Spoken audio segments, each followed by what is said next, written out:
नजम साहब, आखिर में अगर आप कोई मैसेज देना चाहें रेगुलेटर को, PSX को, तो हमारा प्लेटफॉर्म हाजिर है।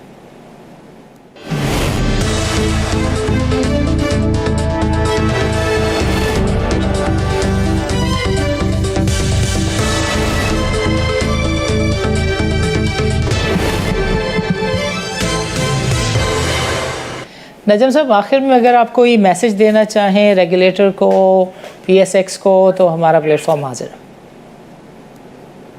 देखिए, PSX का जो वीकनेस सबसे बड़ी रही है ना, कि वो ये रही है कि ये बिल्कुल ही एक इनइफेक्टिव बॉडी के तौर पे रहा है पिछले मैं समझ रहा हूँ 10-15 साल से, बल्कि ज़्यादा 20 साल से लगा रहे हैं।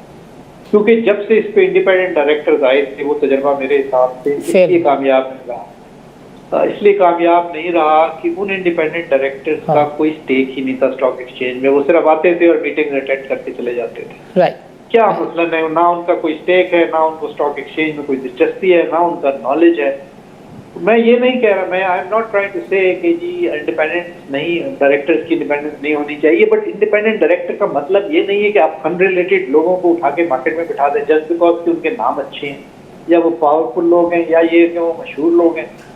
पूरी स्टॉक मैं समझता हूँ आप 3 इदारे देखें तकरीबन, आप थोड़े से फर्क से क्रिएट हुए हैं, जिसमें CTC है, automated exchange and national clearing company. ये 2 इदारे तो कहीं से कहीं निकल गए, CTC और SCC है। ये जो स्टॉक एक्सचेंज है वही की वही फंसी हुई है।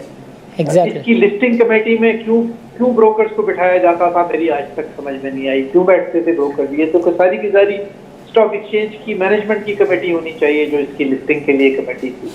तो बहुत सीरियस गवर्नेंस के इश्यूज रहे हैं इस एक्सचेंज के अंदर। उसमें SECP भी पूरी तरह जिम्मेदार है, क्योंकि हो ये रहा था कि PSX परफॉर्म नहीं करती थी या वो अपना रोल अदा नहीं करती थी, तो फिर उसको माइक्रो मैनेज SECP करता था।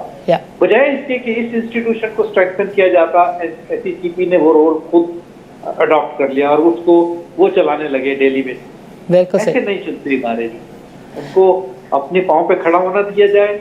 ये बड़ी अच्छी खुशाइंदा है कि फारूक खान की और नासिर की अपॉइंटमेंट हुई है। अब जरा इनको ये कंप्लायंस पे भी देखें। और देखिए, अभी तक एक बड़ी वीकनेस रही है कि स्टॉक एक्सचेंज की जो एनफोर्समेंट साइड है बहुत वीक है।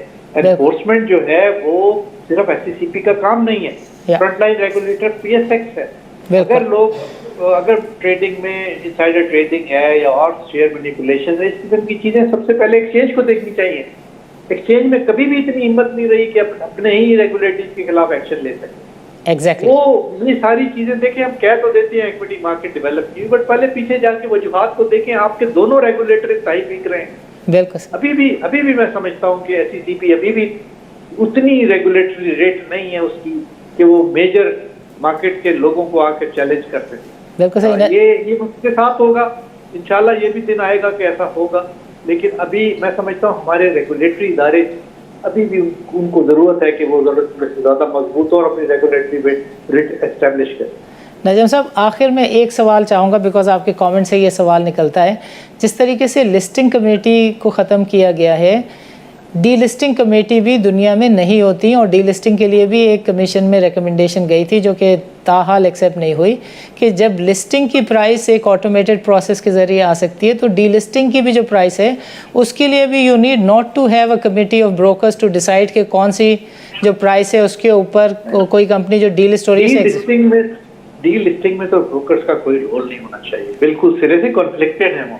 आपने देखा यूनिलीवर के सिलसिले में बहुत, मैं समझता हूँ जमाने में वो जो था वो तो अच्छा काम नहीं हुआ उससे, उस वक्त जो कुछ भी हुआ। नजम साहब, thank you very much, thank you for your time. Najam Ali ने हमें गुफ्तगू करते हुए बताया कि कैपिटल मार्केट की जो डेवलपमेंट है, इसका इशू आज का नहीं बल्कि बहुत पुराना है, और गवर्नमेंट की कैपिटल मार्केट से दूरी और कैपिटल मार्केट को सिर्फ़ और सिर्फ उस वक्त देखना कि जब गवर्नमेंट को ज़रूरत हो कैपिटल मार्केट के ज़रिए इस इम्प्रेशन को देने की कि इकॉनमी बेहतर हो गई है, मसले की असल वजह है। कैपिटल मार्केट में अगर आप गौर से देखें तो नाज़रीन, सिर्फ़ और सिर्फ रिफॉर्म्स उस वक्त हुई हैं कि जब किसी एड एजेंसी ने पाकिस्तान को कहा हो कि आप CDC बनाएं, आप नेशनल क्लियरिंग कंपनी बनाएं, आप T+3 पे मूव हो जाएं। इसके अलावा हमें हमारे रेगुलेटर मिनिस्ट्री ऑफ फाइनेंस की जानिब से कोई यकसुई के साथ प्लान या डेवलपमेंट की स्ट्रेटजी नज़र नहीं आती।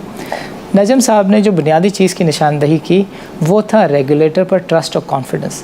नजम साहब ने बताया कि NCCPL और डिपॉजिटरी कंपनी भी तो आखिर इसी निज़ाम का हिस्सा हैं, वहाँ पर इतनी ट्रांसपेरेंसी और इतने बेहतर मैनेजमेंट के उमूर आखिर कैसे चल रहे हैं। उनका सवाल था कि एक्सचेंज की मैनेजमेंट और सिक्योरिटीज़ एंड एक्सचेंज कमीशन की जो गुडविल है वो एक ऐसा सवाल है कि जिसको गवर्नमेंट ने ठीक तरीके से एड्रेस नहीं किया, यानी गवर्नमेंट की तरफ से गवर्नेंस के कॉन्टेक्स्ट में इन दोनों इंस्टीट्यूशंस को नज़रअंदाज किया। हम देखते हैं एज अ रिज़ल्ट कि कैपिटल मार्केट में आए रोज़ एक के बाद एक क्राइसिस आते रहते हैं। नजम अली ने हमें बताया कि 2001, 2005, 2008 ऐसे क्राइसिस हैं कि जिनकी यादें लोगों के जहनों और दिलों में आज तक ताज़ा हैं। लिस्टिंग और डीलिस्टिंग के कॉन्टेक्स्ट में नजम अली ने बताया कि यूनिलीवर की यादें अभी तक लोगों के जहनों में हैं कि जिसमें जो ब्रोकर्स हैं उनका किरदार जो है वो मुनासिब नहीं था डीलिस्टिंग की प्राइस के तयन में, डीलिस्टिंग के प्रोसेस में। और आज भी अगर डीलिस्टिंग कमेटी मौजूद है तो इस पर भी जो है वो नजम अली ख़ाइफ दिखाई।